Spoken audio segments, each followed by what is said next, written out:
tudo que a gente faz, que a gente fala, que a gente pensa, está sendo escrito no livro da vida. O que não presta, quando eu vou a Jesus, peço perdão. A Bíblia diz, olha, muitas das vezes, João diz, muitas vezes eu erro, eu não queria errar. Mas nós temos um advogado, que é Jesus. E nós podemos ir a Ele, confessar o nosso pecado, pedir perdão, e Ele derrama o seu sangue, perdoa e passa uma borracha naquela página do livro das obras más da minha vida. Passa uma borracha e tira. Irmãos, nós estamos brincando com coisa séria. Vocês sabem que quando Jesus voltar, todos nós vamos nos apresentar diante dele. E este livro vai ser aberto. E tudo que a gente fez, de bom ou de ruim, de bom que permanece, de ruim que a gente não se arrependeu, vai ser lido diante de toda a humanidade.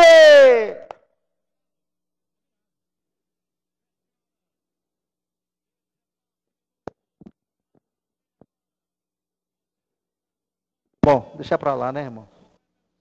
Deixa para lá, não. É bom a gente falar de vez em quando para a gente. Opa, misericórdia, Senhor. Eu queria, sabe, irmãos, hoje, o meu intento era dividir esta reunião em 2 blocos. Primeiro, uma palavra curta que eu desejo dar para os irmãos, e o segundo, uma atividade entre vocês. Então, prestem bastante atenção. Eu vou depois dar uma atividade para vocês. A Leninha disse amém, foi a única que disse amém. Os outros disseram aleluia, mas lá dentro do coração. Não, a atividade vai ser muito boa, vocês vão gostar muito. Abra a sua Bíblia, em João. Eu vou dar continuidade ao que o Lincoln ministrou para a gente no domingo passado. João capítulo 21, versículos de 1 a 17.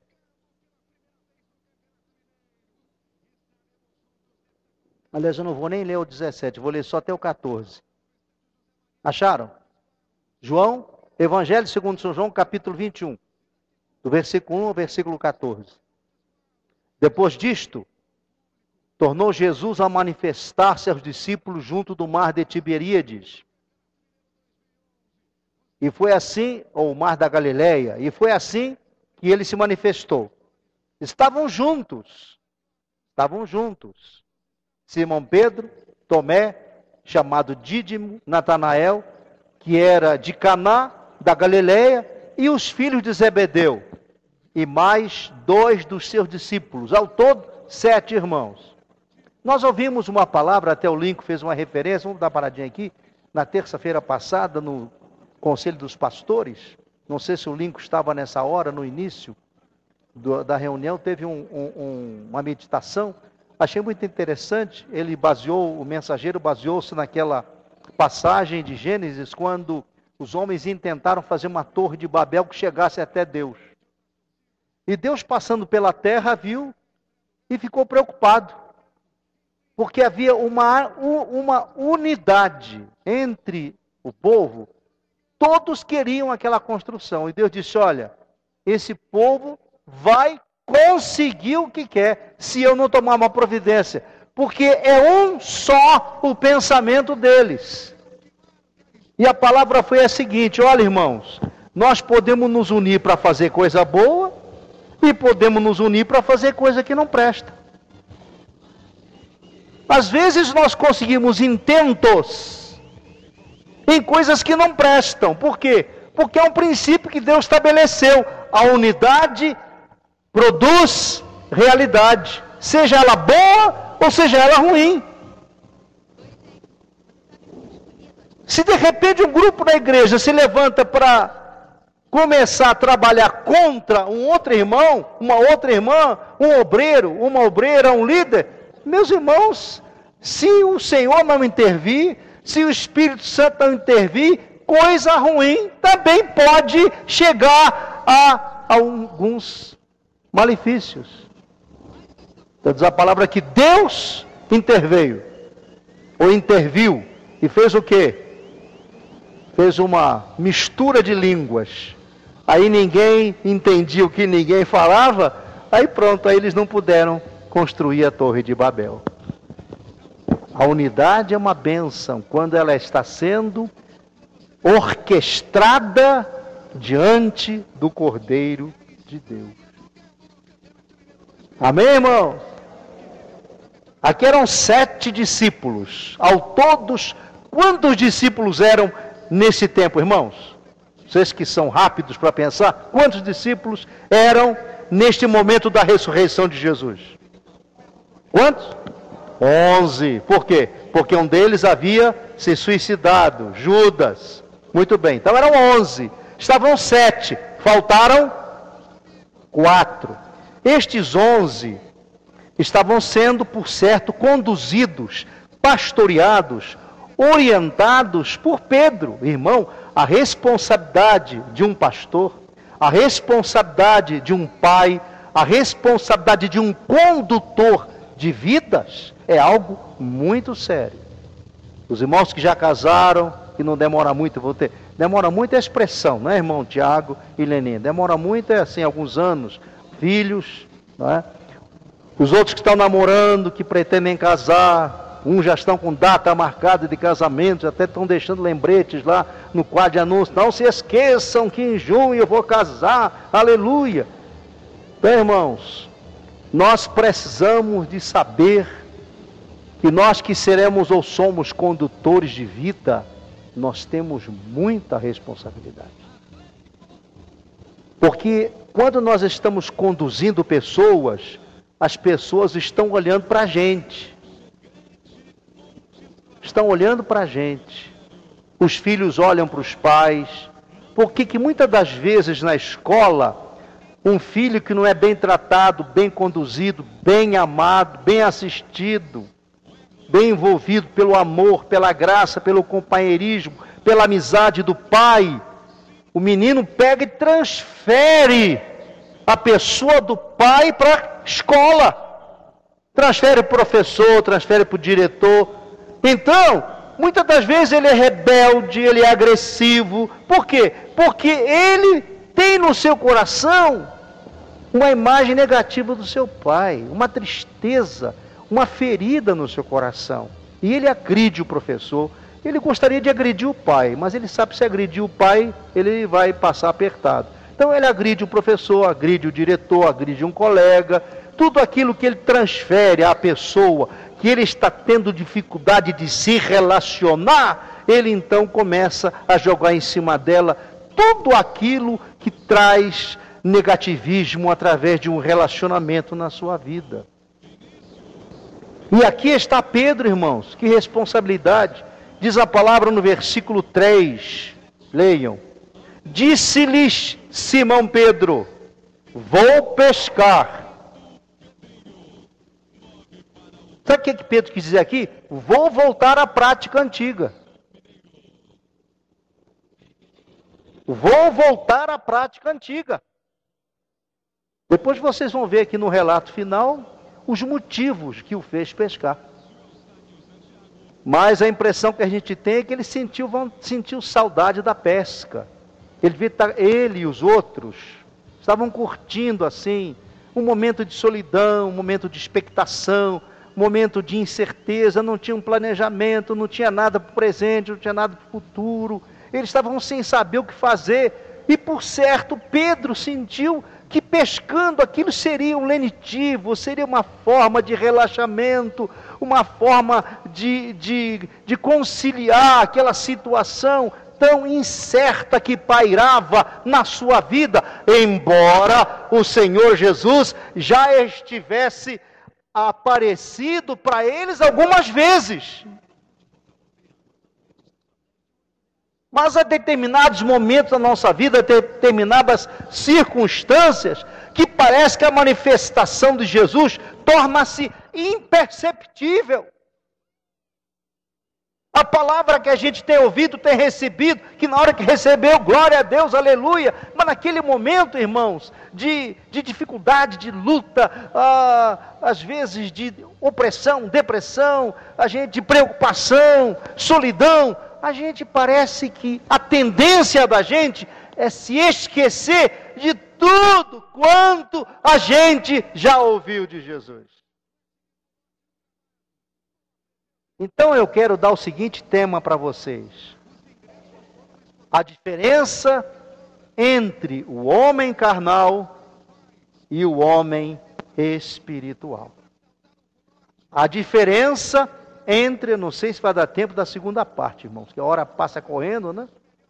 A diferença entre as atitudes, as ações, as reações, pensamentos do homem carnal e do homem espiritual.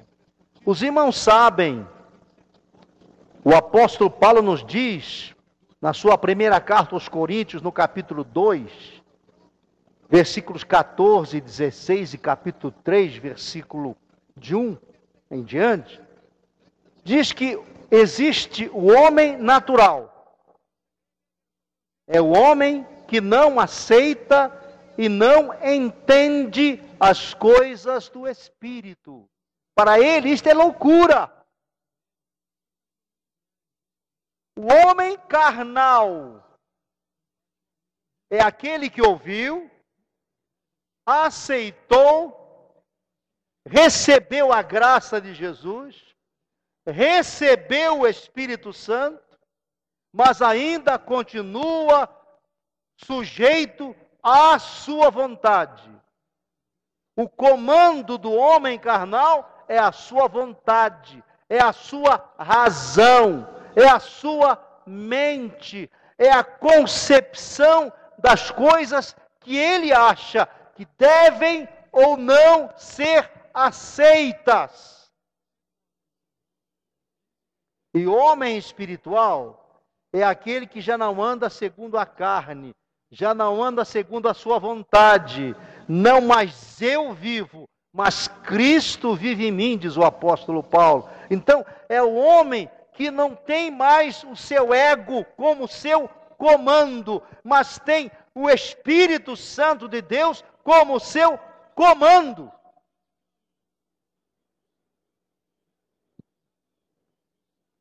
Eu vou ler rápido, irmão, senão vai ser difícil, né? Vou pescar. E disseram os outros, também vamos nós contigo. Vejam a responsabilidade, irmão. Saíram, entraram no barco e naquela noite nada apanharam. Eu tenho a impressão que alguém deve ter chegado para Pedro e deve ter dito, eu acho que eu já vi esse filme em algum lugar. Pedro, você não está lembrado não? Uns 3 anos mais ou menos atrás. Isso não aconteceu com a gente não, hein? Eu já vi esse filme. Mas até então a ficha de Pedro não caiu. No dia seguinte, diz assim, mas ao clarear da madrugada, estava Jesus na praia. Que coisa maravilhosa. Jesus nunca abandona a gente, né, irmãos? Jesus nunca te abandona, né, irmãos? Nem me abandona, aleluia. Estava Jesus na praia. Aleluia. E então Jesus perguntou assim, filhos, tendes alguma coisa de comer? Responderam eles, não. Até então, irmãos, ele não está, desculpe o termo, não estava entendendo bulufas. Jesus apareceu, perguntou, vocês têm alguma coisa que comer? Eles disseram, não, mas até então a ficha não caiu não, irmão. Já viu que às vezes é assim com a gente? Jesus está tão pertinho da gente, tem um irmão tão abençoado querendo nos abençoar e a gente está tão assim, longe. Parece que a gente está numa outra estação, não é? Tão distante, a pessoa fala, a gente não entende, o pastor prega, a gente não entende, o profeta profetiza e a coisa passa desapercebida. Acontece um caso na minha vida e a ficha não cai. Será que eu não estou vendo que isso é uma maneira de Jesus estar chegando não para lá? Não é um chega para lá. Jesus não opera chegando para lá. Jesus opera chegando para cá, para bem pertinho dele. É assim que ele opera.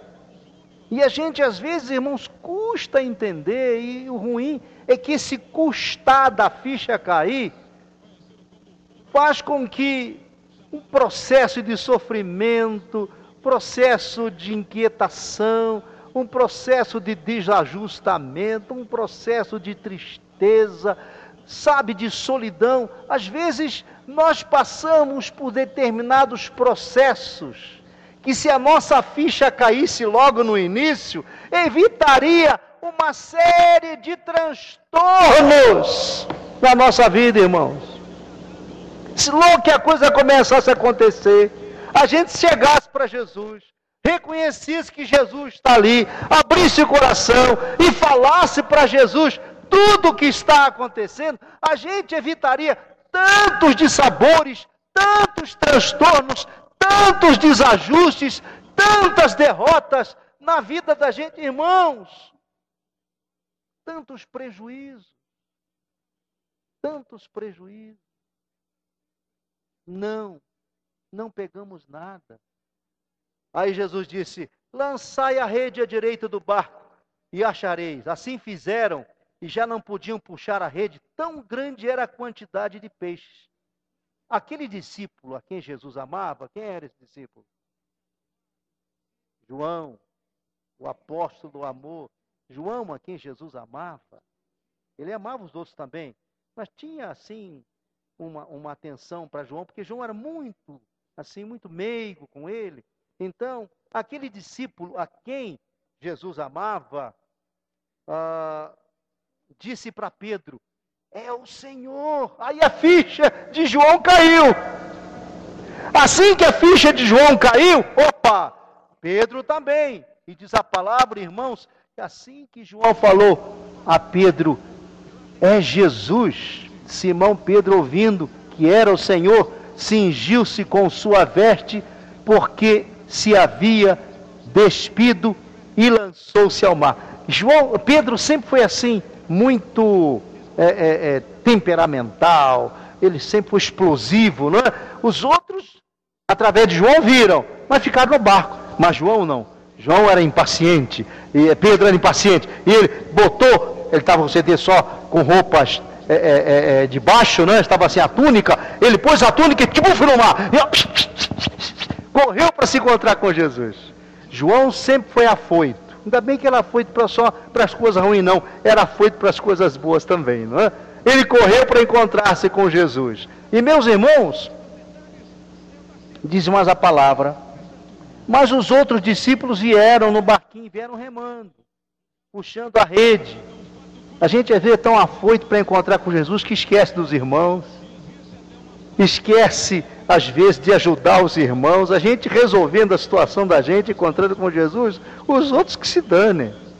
Pode ser assim não, né, irmão? Pode ser assim não. Então, eles correram remando até que chegaram às margens, puxando a rede com os peixes, porque não estavam distantes demais de Jesus, senão uns 200 côvados, uns 500 metros. Ao saltarem em terra, viram ali umas brasas e em cima peixes. E havia também pão. Disse-lhe Jesus: trazei alguns dos peixes que acabaste de apanhar. Simão Pedro entrou no barco, arrastou a rede para a terra, cheia de 153 grandes peixes.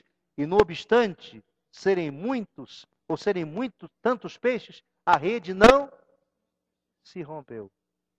Não estão lembrados que lá na primeira pesca maravilhosa, quando eles chegaram na praia, quando eles foram tirar a rede rompeu? Tiveram até que chamar outras pessoas para ajudar, porque senão iam perder os peixes. Dessa vez, a rede não se rompeu. São coisas interessantes que a gente tivesse tempo, podia examinar, mas não dá. Bom, 7 discípulos estavam juntos. Pedro os liderava. Disse Pedro: vou pescar. Disseram também eles: vamos contigo pescar. Quer dizer, vou voltar às práticas velhas. Notamos aqui a nossa fragilidade, conquanto homens carnais. Jesus já havia aparecido depois da ressurreição. Preste atenção, irmãos, que é muito interessante. Já tinha aparecido algumas vezes aos apóstolos. Uma delas está lá em João capítulo 20, versículo 19 a 23, quando Jesus soprou sobre eles e disse-lhes: recebei o Espírito Santo.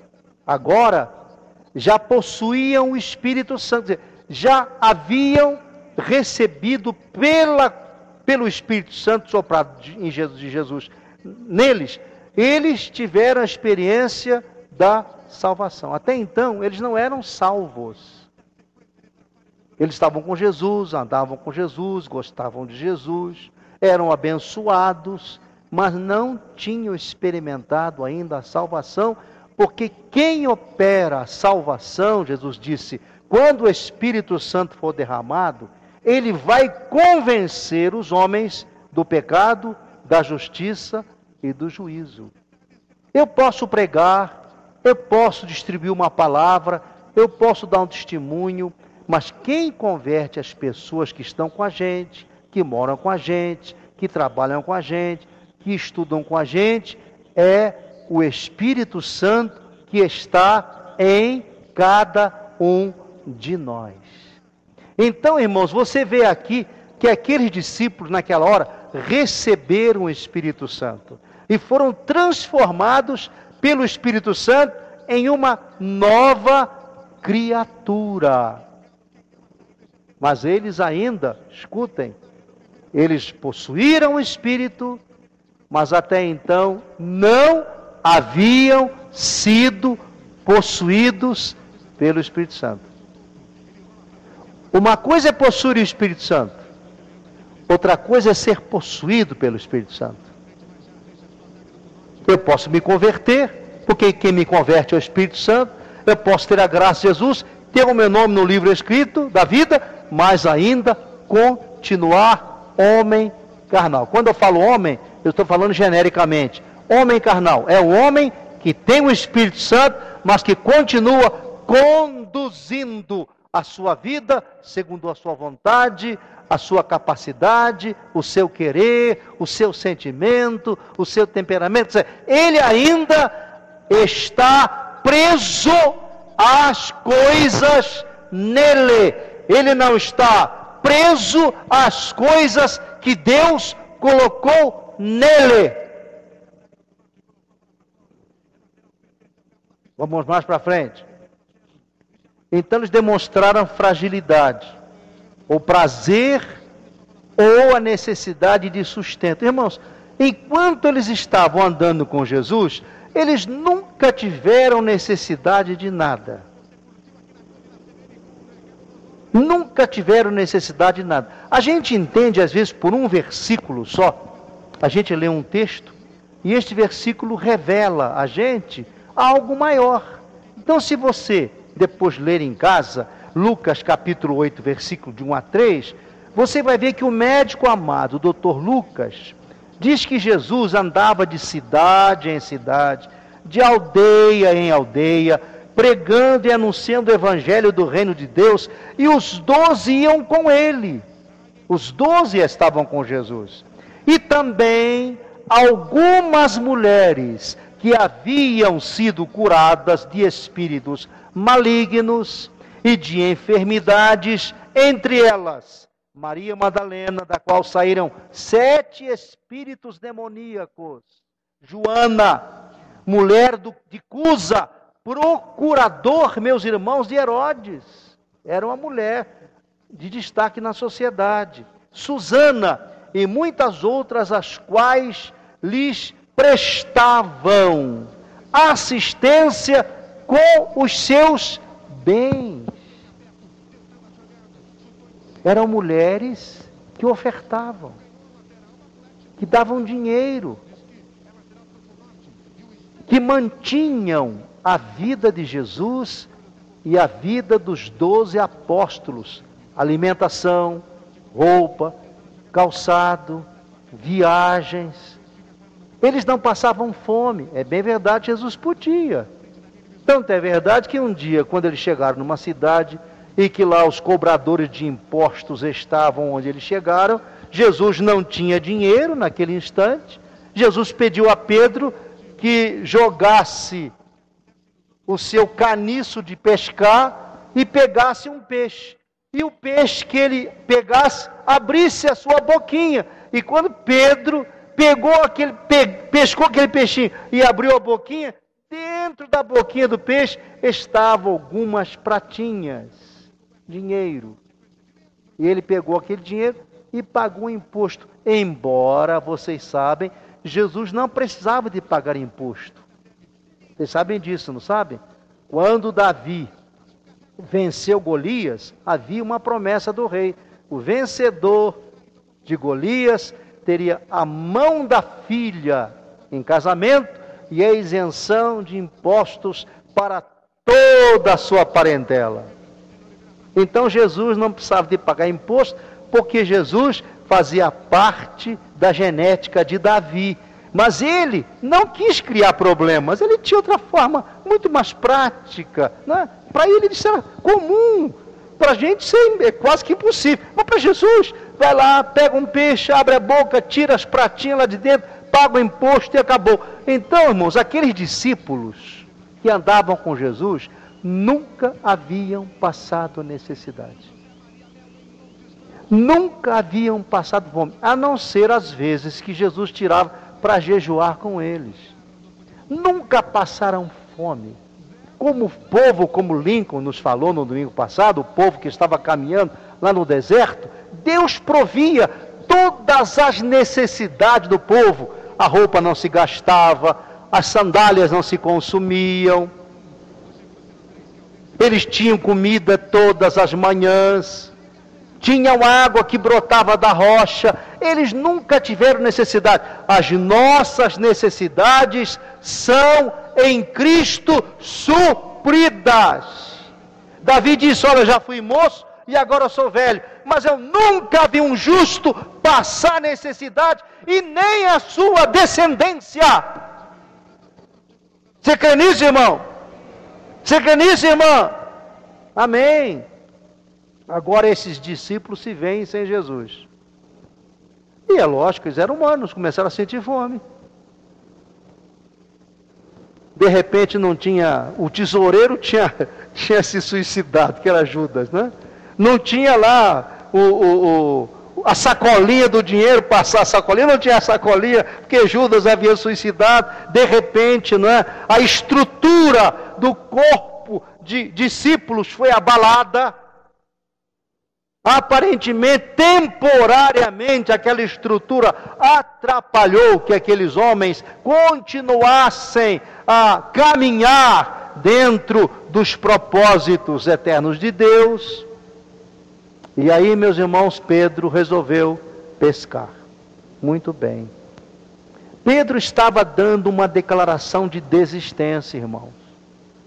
Vou pescar. Jesus diz, guarda esse texto, Lucas capítulo 9, versículo 62, aliás. É 26 não, 62. Aquele que tendo posto a mão no arado, olhar para trás, não é apto para o reino de Deus.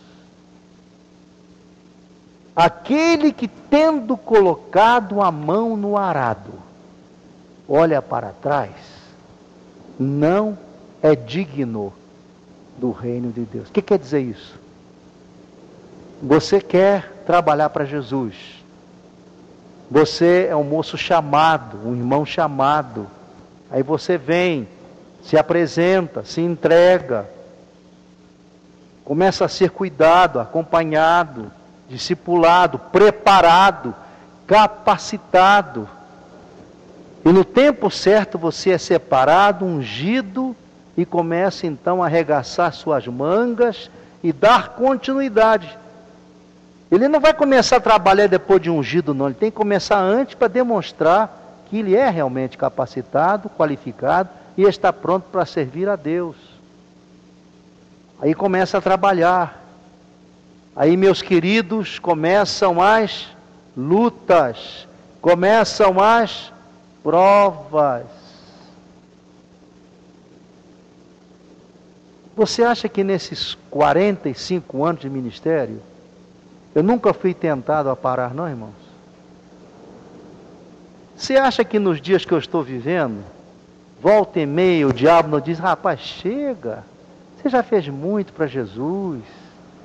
Todo lugar que você vai tem vida. Ontem eu fui lá, quantas vidas salvas, alcançadas pela graça de Deus, pela nossa instrumentalidade, minha instrumentalidade, Rosali. Que coisa linda, irmãos, porque eu creio que quando não existe homem que trabalha e mulher que não trabalha, quando há casamento, há uma junção. Então eu tenho que ser bastante capaz de dizer que metade das bênçãos me pertence e metade pertence a ela. É como na área financeira, irmãos. É um erro muito grande na igreja, casais de Deus, cheios da graça, que trabalham. Ele tem o seu salário e a mulher tem o salário dela. Está errado, irmão. Você tem que pegar o seu salário e o salário do seu marido, da sua esposa, botar junto, fazer um pacote só, faz o orçamento, distribui, amém.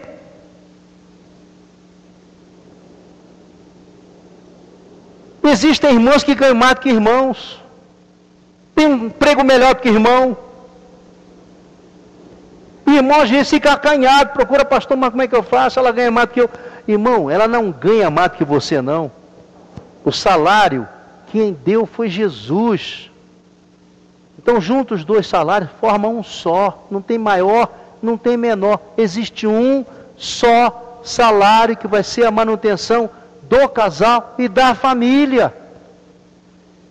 E a mulher que fica às vezes começando a jogar, né, aquelas palavras assim, um tanto, entre aspas, lisonjeias ao seu marido. Ah, eu ganho mais que você. Então ela se acha às vezes até no direito de mandar na vida do marido. Está errado. Está errado, irmãos. O esposo ganhando mais ou menos, ele é não chefe, mas é o cabeça. A orientação, a coordenação tem que vir dele. Eu estava dizendo hoje à minha esposa, a responsabilidade de manutenção da minha casa, da nossa casa é minha. Agora você, diz a Bíblia, que você tem que ser uma boa, abençoada dona de casa. E é o que hoje muitas mulheres, até boas cristãs, não querem ser.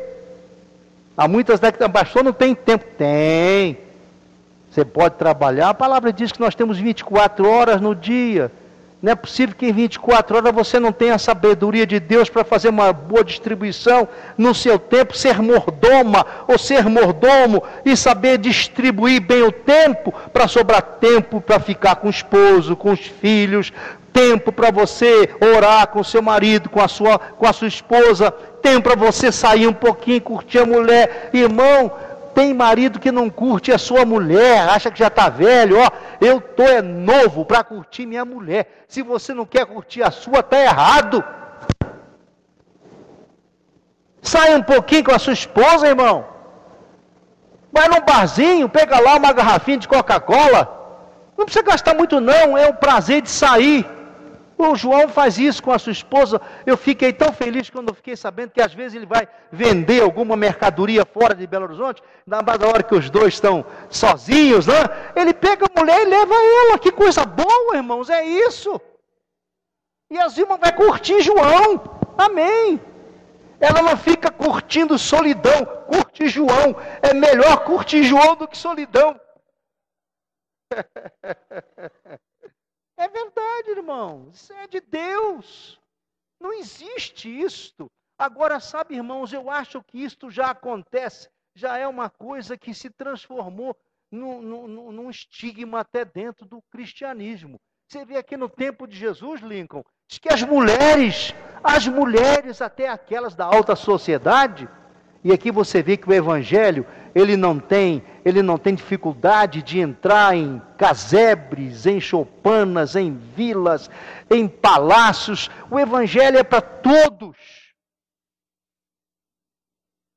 A gente vê aqui, irmãos, mulheres que serviam Jesus com seu dinheiro. Às vezes acontece até na igreja, as mulheres são mais dedicadas. Às vezes são mulheres mais consagradas.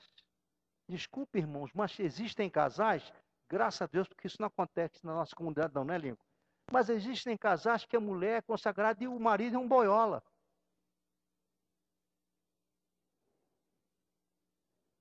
É o que nós chamamos de bola murcha. A mulher gosta de orar, gosta de trabalhar, gosta de sair, aquele marido, bola murcha. Ela contribui, ela trabalha, ela procura saber como está a igreja, como estão as coisas, as necessidades, missionária, está sempre atenta, está sempre em dia. E o marido está no espaço. Eu acho que ele quer ser astronauta. Está sempre no espaço. Graças a Deus que não acontece aqui na nossa comunidade, né, irmão? Aqui todos os casais são muito dedicados, muito consagrados, muito envolvidos com a obra de Deus, né? Os irmãos também são carismáticos, são cooperadores, dizimistas. Louvado seja Deus, aleluia. Também no versículo 4 de João 21, diz que eles não reconheceram, versículo 4 do capítulo 21, esse texto que nós lemos, eles não reconheceram que era Jesus. A incredulidade, o pecado, a falta do poder do Espírito Santo, a falta da capacidade de andar no Espírito, as perturbações e desânimo impedem a nossa vista de não reconhecermos a presença do Senhor que vem para nos auxiliar. Nós às vezes sofremos desnecessariamente, porque nós não atinamos que o Senhor está ali, pronto a atender às nossas necessidades. Em Atos capítulo 1, versículos 4, 5 e 8, diz assim: até então nós estamos falando de homens carnais, não homens naturais. O que é homem natural mesmo, irmã? Deixa eu ver aqui uma irmã, não, vou perguntar a um irmão, também só pergunta aí, irmã. O que é o homem natural? Paulo diz lá no capítulo 2 e 3 de Coríntios. O homem natural, Tiago, ele é o quê? Tiago, não é Tico não, Tiago? É. Hein? O homem natural, Paulo diz que é o homem que não aceita as coisas do Espírito.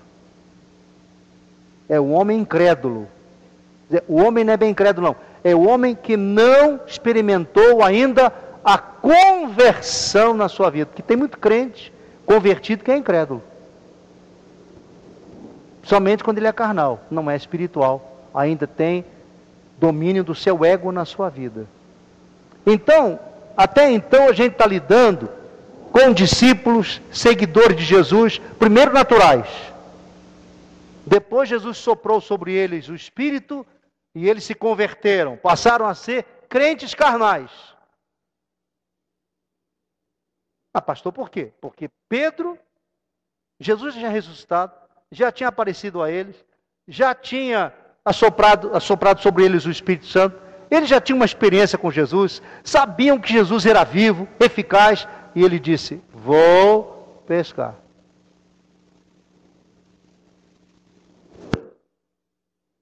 Agora vejam, Atos 1, 4, 5, 8. Jesus falava aos 11, dando-lhes uma ordem, e comendo com eles, determinou que não se ausentassem de Jerusalém, mas esperassem a promessa do Pai, a qual disse ele: de mim ouvistes. Muito bem.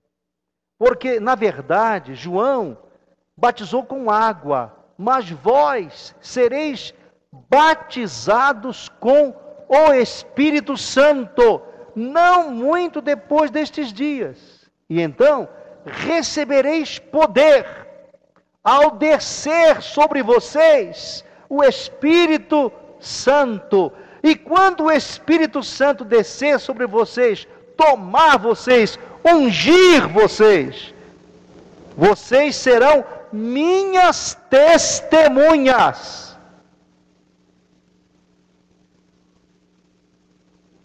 Qual foi a hora, irmãos, que os discípulos testemunharam eficazmente de Jesus. Quando andavam com Jesus, ao lado de Jesus. Poxa, se não testificasse bem de Jesus, mas quando ficaram sozinhos, quando Jesus veio para a cruz, qual foi o momento que eles testificaram de Jesus, irmãos? Pedro negou.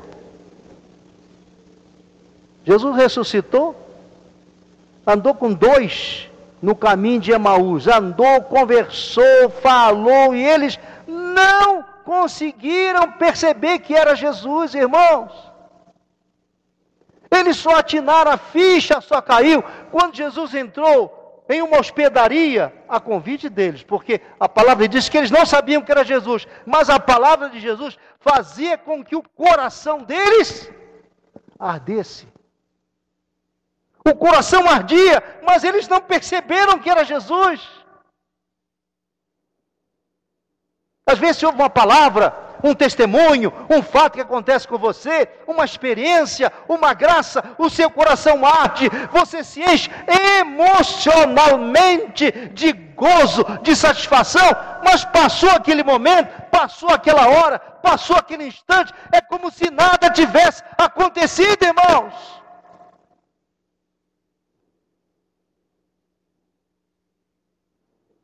Nós voltamos a ser o que éramos.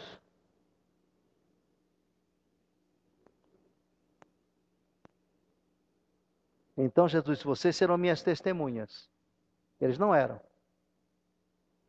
Quando Jesus entrou, todo feliz, ressuscitou, apareceu umas mulheres, foi até o cenáculo, onde ele tomou a ceia com aqueles homens, saudoso deles, tão saudoso que nem bateu na porta, irmãos. Jesus não bateu na porta. Jesus não disse, sou eu, gente, que estou chegando. O que diz a palavra? Jesus estava tão ansioso para vê-los, com tanta saudade para abraçá-los, beijá-los, conversar com eles. Jesus entrou pela parede. Deve estar na palavra? Entrou pela parede. E quando chegou dentro da casa, encontrou aqueles homens, morrendo de medo. Portas trancadas, janela trancada, com medo que os judeus atacassem-os. Não queria nem que os homens soubessem que eles estavam ali. Com medo dos tiranos judeus. Irmãos, isso é testemunho? Isso é testemunho, irmãos? É assim que você é? É assim que eu sou? É isso que é testemunhar do ressurreto, do poderoso Salvador, transformador de Jesus Cristo? É? Agora, Jesus sopra o Espírito sobre eles. Então, experimenta o Espírito Santo. Já tem o Espírito Santo. Tem ou não tem, irmãos? Jesus soprou sobre eles o Espírito Santo. Tem ou não tem o Espírito?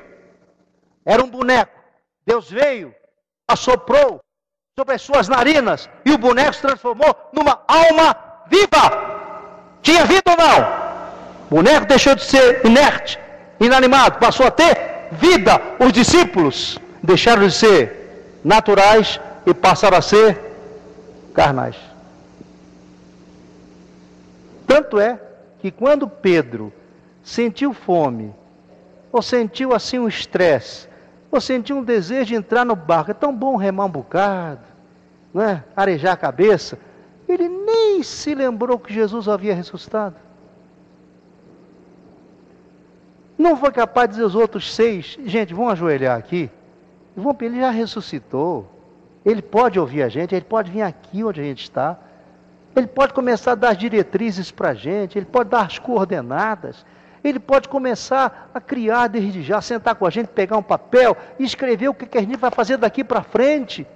Ele ressuscitou, cumpriu-se a palavra, ele é vivo. Não. Ele agiu conforme a sua mente. Conforme a sua necessidade, conforme a sua vontade. É assim que eu e vocês fazemos, irmãos. Quem que rege a vida da gente, irmãos? É o Espírito Santo ou é a vontade da gente?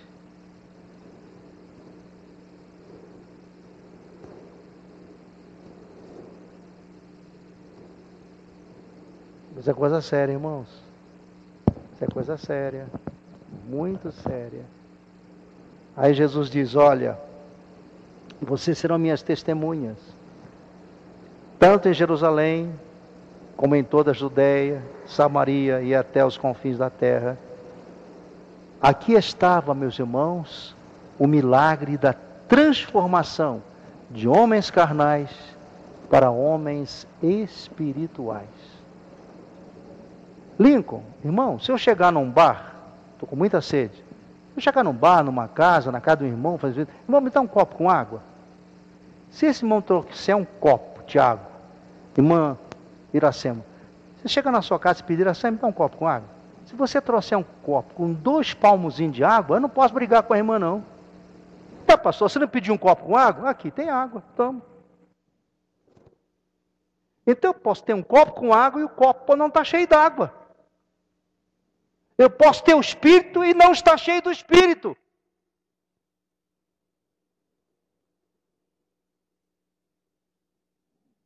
Eu posso possuir o Espírito e o Espírito pode não me possuir.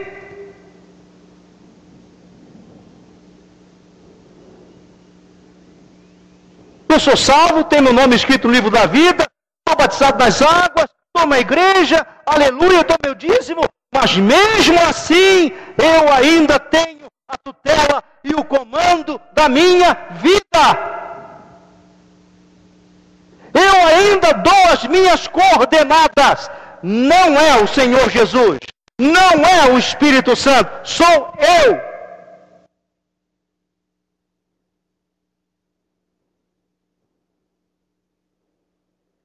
Em João 16:8, Jesus nos diz que quando o Espírito Santo fosse derramado, convenceria o mundo do pecado, da justiça e do juízo. E em João 16:13, ele diz que quando o Espírito da verdade fosse derramado sobre a terra, ele nos guiaria a toda a verdade, pois não falaria por si mesmo, mas diria tudo o que teria ouvido e anunciado coisas que iriam acontecer. Irmãos, eu estava num banco, comecei a sentir uma intranquilidade muito grande. Deixei o banco, tinha uma empresa, tive que fechar a empresa. Jesus me encurralou, me fechou. E eu me entreguei ao ministério. Fui levado lá para a Vila Americana. Quando eu estava no banco, uma vez eu fui lá, era da floresta, levei um carro novo, que dificuldade para entrar naquele lugar cheio de buraco, cheio de poeira, carro novinho, eu tinha levado uma porção de coisa no carro para distribuir lá. Que dificuldade, irmãos. Ai, meu coração era o carro. Meu coração estava tremendo. A pessoa encostava no carro, eu não podia falar nada, mas por dentro eu estava morrendo. Vontade de chegar correndo em casa para dar um banho no carro, para limpar o carro de novo. Jesus tirou tudo isso de mim, irmãos. Não quer dizer que aconteça com todo mundo isso, comigo precisa acontecer. E me levou para a Vila Americana. Eu, Rosali e o Eduardo. Nós 3. Sempre ia para o seminário. E eu não sentia que eu tinha que ir para o seminário. Não sou contra. Eu não sentia que era para mim.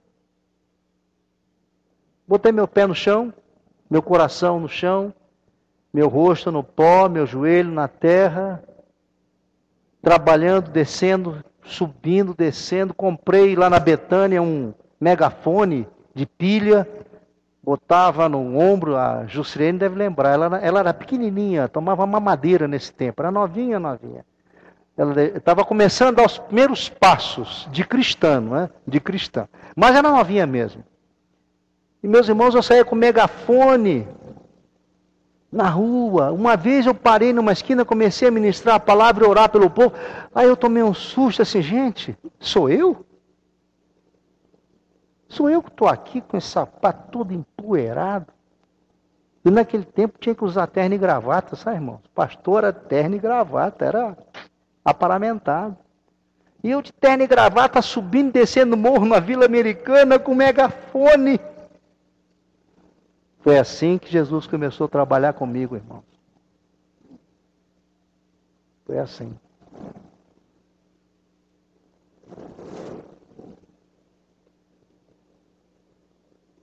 Poeira, bênção, milagres, poder.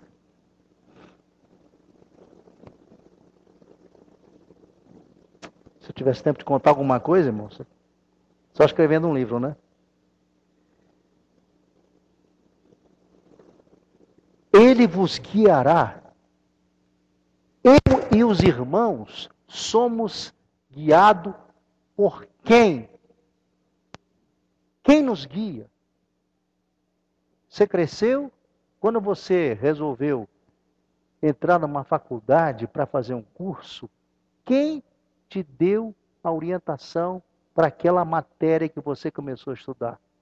Foi você ou foi o Espírito Santo? Ele vos guiará. Quem? Quando você resolveu trabalhar e começou a colocar o seu currículo em várias empresas e começou a receber o comunicado de algumas delas para entrevista, quem te guiou para levar os currículos e para fazer as entrevistas? Quem nos guiou?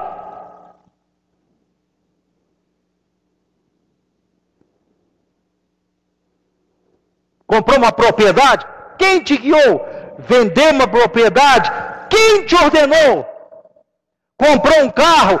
Quem te orientou? Vendeu o carro? Quem determinou? Irmãos, quem determina na minha e na sua vida? Quem comanda a minha e a sua vida? Sou eu ou o Espírito Santo? Ou as necessidades, as circunstâncias, as contingências?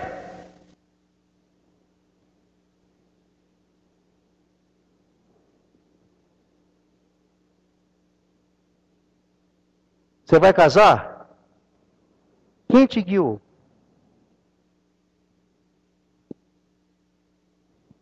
Quem te guiou?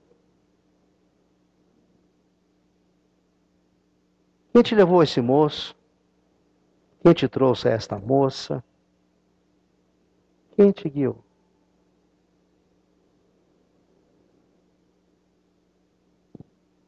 Quem comanda a minha e a sua vida, irmãos? Pastor, hoje nós estamos num mundo diferente. Hoje nós estamos num mundo moderno, informática e não sei mais o que. A gente hoje é muito fácil resolver as nossas necessidades. Então vai, eu fico no mundo antigo. Quem nos guia? Quem nos orienta? Quem nos autoriza? Quem nos proíbe?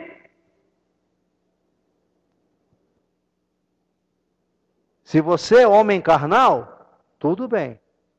Mas se você é uma pessoa batizada no Espírito Santo, você começa a passar por um processo de esvaziamento de você mesmo e um enchimento da vida de nosso Senhor e Salvador Jesus Cristo. Eu não vejo outra alternativa aqui na palavra, irmãos.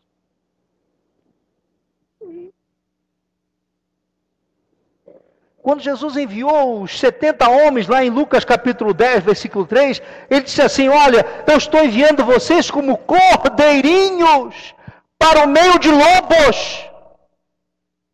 Irmão, eu e você somos cordeirinhos no meio de uma sociedade loba.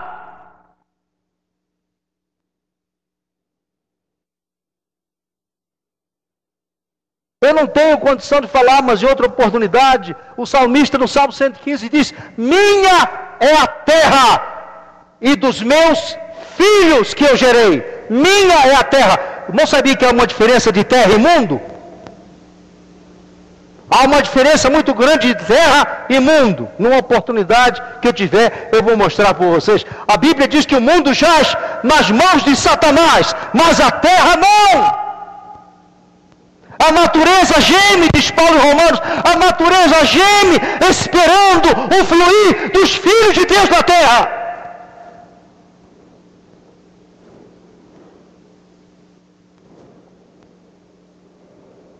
Aleluia. Em Atos 19, estou terminando, irmãos, não vai dar tempo. Não diga graças a Deus, não diga misericórdia, que ia ser muito bom. Em Atos 19, quando Paulo chegou a Éfeso, achou alguns discípulos,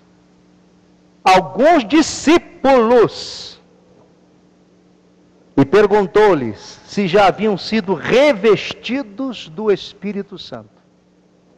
E eles responderam a Paulo: nem sabemos quem é o Espírito Santo. Você pode estar na igreja, você pode ter experimentado a salvação, é de graça. Você pode ter sido batizado, e pode, na sua vida prática do dia a dia, nem saber quem é o Espírito Santo. A nossa vida não é conduzida pelo Espírito Santo. A nossa vida não é preservada pelo Espírito Santo. A nossa vida não é assistida pelo Espírito Santo. A nossa vida não é consolada pelo Espírito Santo. Paulo diz que nós não sabemos orar como convém, mas o Espírito Santo intercede por nós com gemido inexprimível. Só uma pessoa cheia do Espírito Santo pode orar com gemidos inexprimíveis, porque quem se move no seu interior é o Espírito e não a sua vontade, o seu querer, os seus interesses.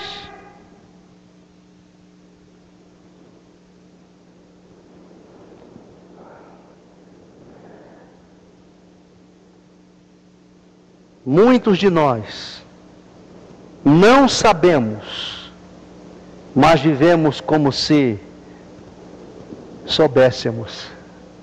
Eu estou me enganando a mim mesmo.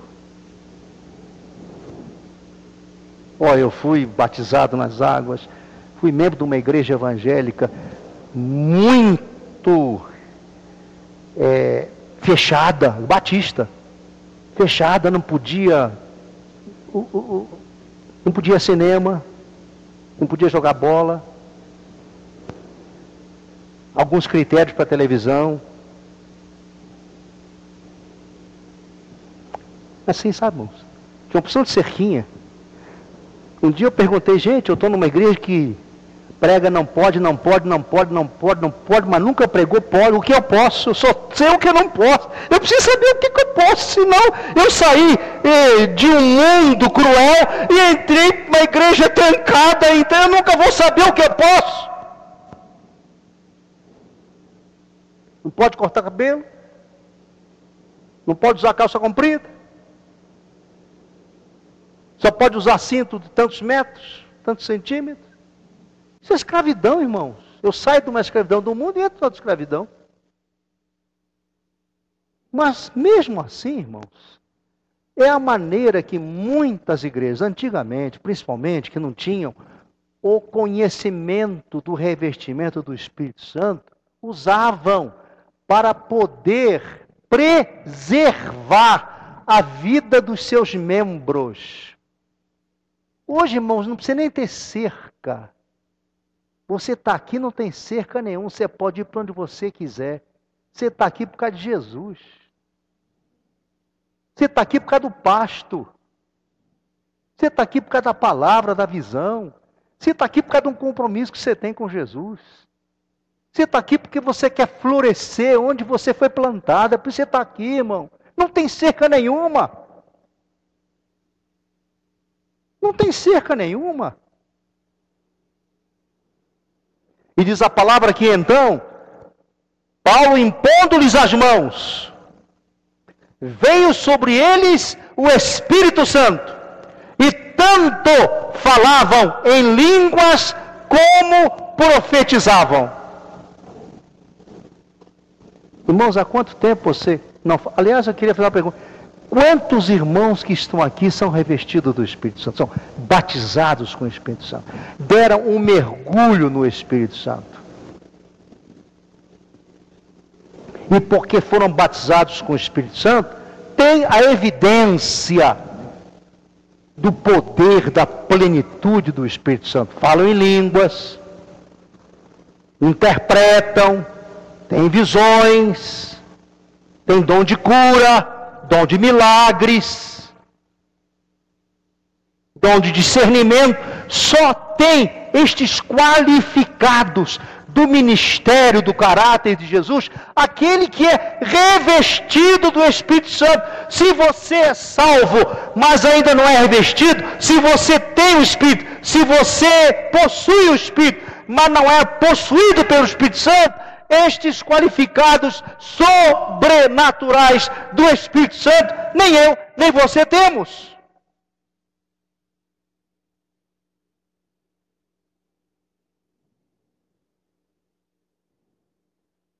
E você que já foi batizado com o Espírito Santo, que tem essa experiência de ser tomado pelo Senhor, ser envolvido pelo poder do Espírito Santo, há quanto tempo você não é renovado?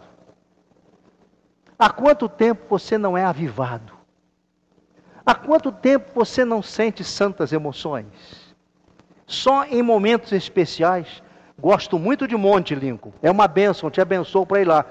Mas a minha casa tem que ser monte, meu banheiro tem que ser monte, meu porão tem que ser monte, meu carro tem que ser monte, meu relacionamento em casa tem que ser monte, porque senão eu também tenho o grande perigo de condicionar fatores sobrenaturais ao monte. Os fatores sobrenaturais estão onde Jesus está, seja no monte, seja no porão, seja em casa, seja no trabalho, seja na faculdade. Você está com saudade de Jesus, termina no intervalo sua aula, vai no banheiro, tranca no banheirinho lá da faculdade, bota seu joelho no chão, começa a orar, você vai ser cheio do Espírito Santo, vai ser renovado, vai falar em língua, vai glorificar, vai até profetizar. E você vai sair lá de dentro do sanitário da universidade, todo mundo olhando para você, como o povo olhou para Moisés quando desceu do monte. Gente, o que aconteceu? Aquela lá foi no sanitário, mas ela não está com quem estava com dor de barriga, não. Geralmente quem está com dor de barriga sai fininho, cabeça com queixinho compridinho, desanimada, suando. Não, essa aqui saiu com o rosto vigoroso, com um olhar transcendental, saiu como quem esteve no céu e voltou na terra, dentro de um banheiro e no céu e voltar na terra. Pode sim, pode sim.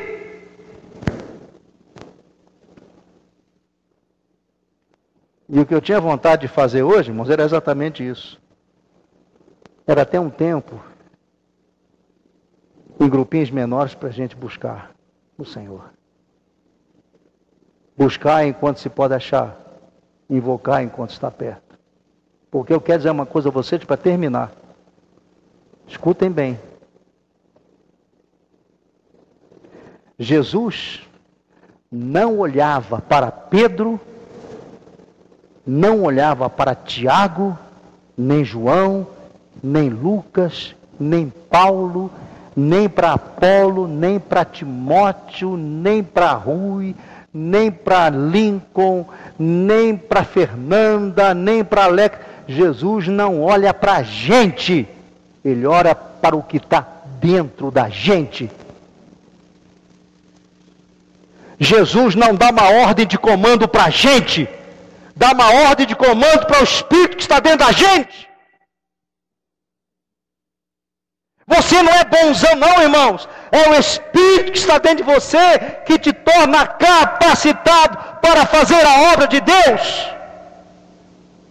Eu sou homem de Deus, sou poderoso. É nada. Você é um fracasso. Poderoso é quem está dentro de você. Maravilhoso é quem está dentro de você. glorioso é aquele que está dentro de você. E Jesus se comunica conosco pelo Espírito Santo que está dentro da gente, viu, irmão? Dentro da gente. Fique de pé.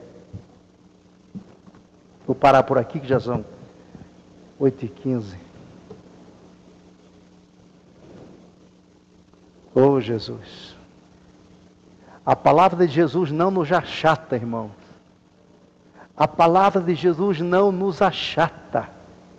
A palavra de Jesus é o meio pelo qual Ele nos levanta, nos renova, nos alegra. Isso é uma palavra para você sair daqui alegre, sair feliz, porque Jesus te ama, Jesus me ama, Jesus nos usou, Jesus abençoou esta reunião, abençoou o louvor, abençoou a adoração, abençoou os testemunhos, abençoou o nosso boletim. Jesus nos ama. Eu estou dizendo nesse boletim, vocês vão lá, a mensagem que eu deixo para vocês. No ano passado tivemos batismo, tivemos morte, tivemos cura, tivemos nascimento, tivemos salvação, tivemos tudo, como sinal de que essa igreja está viva.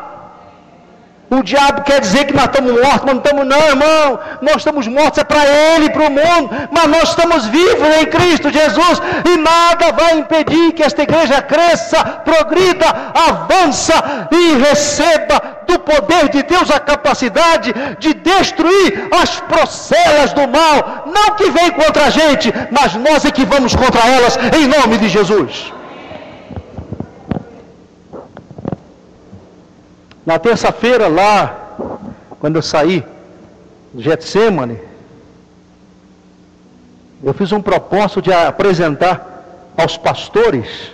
Pena que o Lincoln e o Marcos saíram logo que terminou a reunião. O João chegou um pouco mais cedo, ficou perto de mim. Eu aproveitei e apresentei João a vários colegas. Candidato ao presbitério, ore por ele, responsabilidade sua.